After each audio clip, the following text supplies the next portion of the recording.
to my new segment, Fiance and Finances, where me and my fiance, Christine, talk about our financial situation and things that we've been through. So, as a reminder, I'm a pharmacist. I own 52 units of real estate. I'm Christine. I'm also a pharmacist. So, today we had a great question in the comments. I've kind of been alluding on my main channel that I wanted to bring on my fiance, and thanks to your guys' encouragement, she finally took the leap of faith to show up. So, I want to read this question and then we're going to talk about it. So the first question is, it's also a pharmacist couple in California, just like us, so fellow drug dealers. Questions I would like to know: when did your significant other start to understand or get on board towards real estate is the way to go?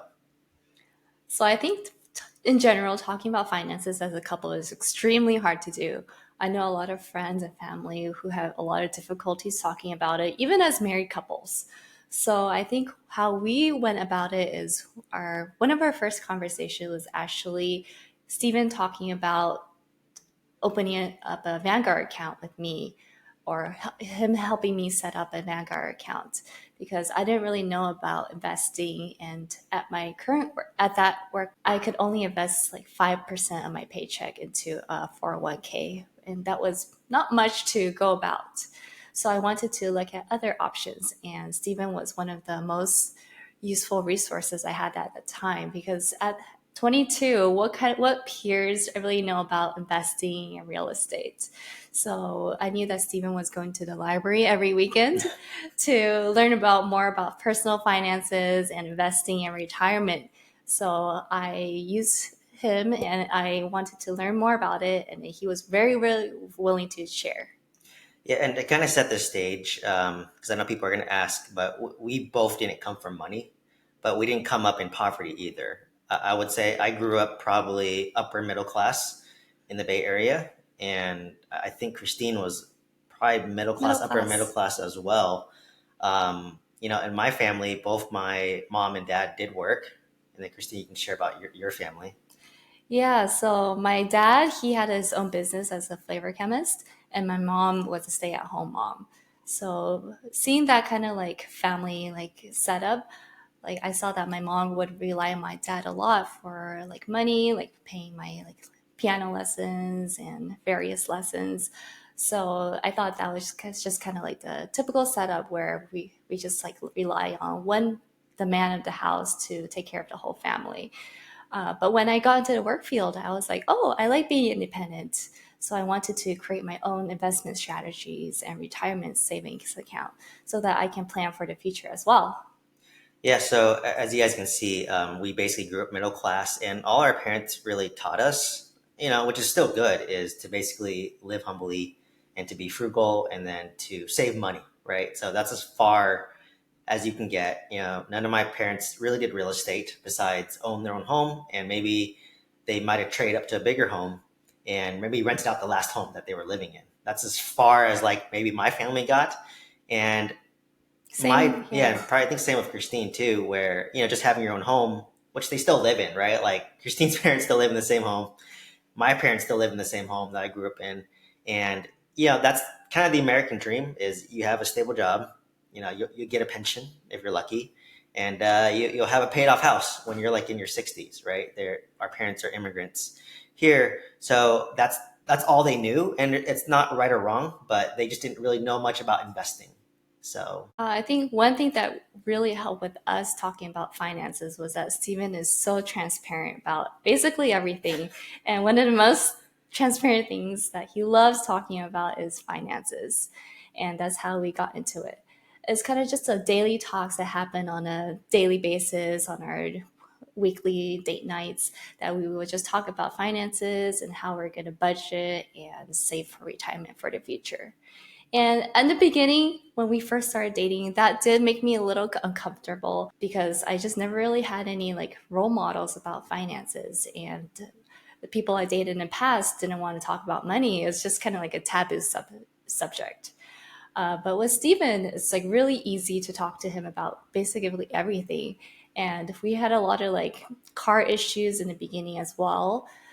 So that kind of I just saw, oh, like he's really responsible. Like he didn't have to take any debt out to fix the cars or anything like that. So just like the day to day, we saw that each other, like when we would go shopping, we didn't have any frivolous shopping or spending. And we just saw that, oh, we're just like day to day, very humble for the most part. And just, we're just normal, like working professionals. Yeah, so let's now kind of pivot to talking about your investment strategy, and then we'll kind of tie into real estate. So my personal investment strategy is based on my employer, I would say. So in my first employer, it was I could only invest about 5% of my paycheck. So because of that, I had extra money after I finished off my student loans. So I would just throw it into Vanguard. I made a separate brokerage account and just threw everything else into that. My second employer was at a nonprofit. So I had a lot more options in terms of 401k and the other government spendings. Let's go a little granular. What specifically did you buy in your 401k? Like what was your strategy I for know that? that there was a lot of like age specific ones, like targeted retirement, but I went a lot with the QQQ stocks, so a lot of investment technology, a lot of like oil, I believe as well. So for those who don't know, QQQ is basically the top 100 stocks. So S&P 500 is the top 500 stocks in the US. So the QQQ is the top 100, right? So there's some overlap, but conceptually, it's just a broad index fund, right? So we didn't pick individual stocks. We just picked the broad index funds and we just automated our investments, right? Where every month or every 2 weeks, it would take money out of our paycheck and automatically invest it into like these index funds. Yeah. So I basically maxed out my retirement at my last job since I was able to, and that will help a lot with my tax savings. Okay, so just like myself, right? When you come out as a pharmacist, we are focused on 401k, right? That's kind of like the first, um, I guess, first step for like basically retirement investing. That's all we really knew too, right? Like my dad, he had a decent 401k. I think he built up like $1 million portfolio over his whole career. And it's kind of what everyone knows kind of starting off. But then, later when you start getting into like real estate or more advanced strategies, not many people know, right? So kind of share, I shared my journey to real estate, which, you've been through it with me, right? Kind of more behind the scenes, but obviously you saw me buy, up to 90 units at one point. As crazy as that sounds. But what was your kind of initial thought about real estate and real estate investing, and maybe get some insight as what your viewpoint was seeing me buy so much real estate? So initially, I just thought, oh, I just want one house to live in forever, basically a forever home. And that was usually maybe we will buy it once we get married. But Stephen helped pivot my thinking in terms of like, oh, we can actually buy a house now and take advantage of the tax savings. So in my last job, we moved in together. We lived in Santa Monica and we were renting at that time. And then I just saw every month like over $2,000 just go away. It's basically like throwing away money. So because of that, we were kind of thinking, oh, what if we actually bought a place together? And that's how like it transformed my thinking. And 2.5 years later, we're now living in a house. But it took a lot of dedication and a lot of like budgeting and trying to save down to buy a house together. Yeah, so like people thought it was kind of weird that I owned an units of real estate at one point, and I was literally renting like a studio. We were living in a studio, 450 450 square, square yeah, foot. 450 square foot studio in Santa Monica for about $2,200 a month, which included like valet parking. It was like literally ocean It was really front. nice, It I was gotta really say. nice, Yes. and basically what I'm trying to allude to is like buy a house when it makes sense. Obviously, we live in a higher cost of living market, like being in like Los Angeles area.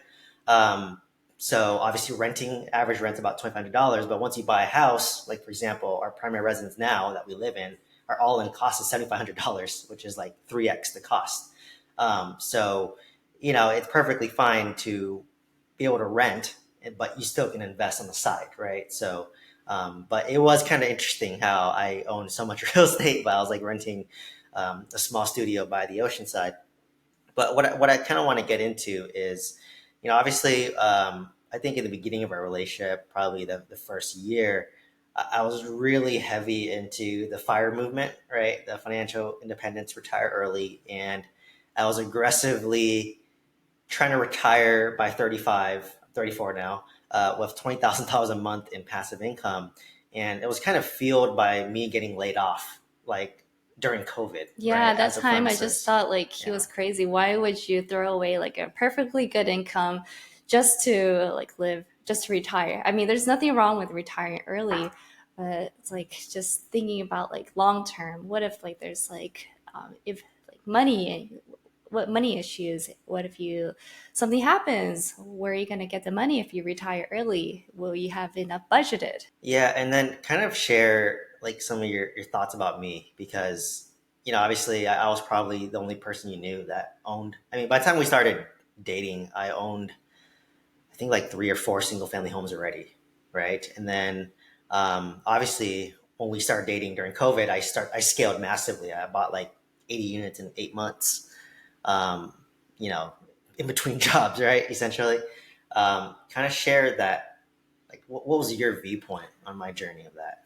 To be honest, I was not supportive of it. I didn't understand why he was going through all these trials and tribulations because he could totally like you could have lived a totally comfortable lifestyle, not worry about all these like issues with the mobile home park, but instead you wanted to go head on, dived in, and straight into investing. And I just didn't know like what it was about.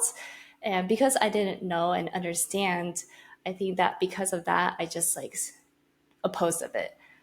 And once I started learning more about it through your experiences, and then I listened to more podcasts, I got to understand a little bit more about it and just saw, oh, maybe it's something that Stephen wants to do. Maybe it's something that you're passionate about. And at the same time, this is also the best time to do it before we have kids and we have the time and resources to do so. So I was like, oh, maybe it's just something Stephen has to learn and get through. And by learning through this, whether it's like success or a failure and flops, at least he tried it. Yeah, and something I kind of want to attack on is, basically what I was trying to do. It's not common, right? Like you're not going to see many pharmacists our age, right, between like 30 to 34, trying to do what I'm doing. So it's very unique. I will say that pharmacists were very conservative by nature, by background. That's why we chose the profession. It's a very stable job, and like you said, I could have done nothing. Like me and Christine could have done nothing, and just our combined income is like over $400,000, right? Like we'd live a very comfortable life, to be honest. Not pursuing any financial freedom, no additional investments besides maybe a 401k. We can live a very comfortable life, right? Like just as is. But to me, like the way I viewed it was, well, if my baseline is this, like my worst case scenario is I'm working a high paying pharmacist job, both of us, right? And maybe later when we have kids, she might be part time, right? At her choice and discretion, right? I leave that up to her. But so to me, I'm like, well, why not try for more? Because worst case, if I fail and I lose money, which I did lose some money, right? I'm pretty transparent, but like I could recover, right? Because I'm just working.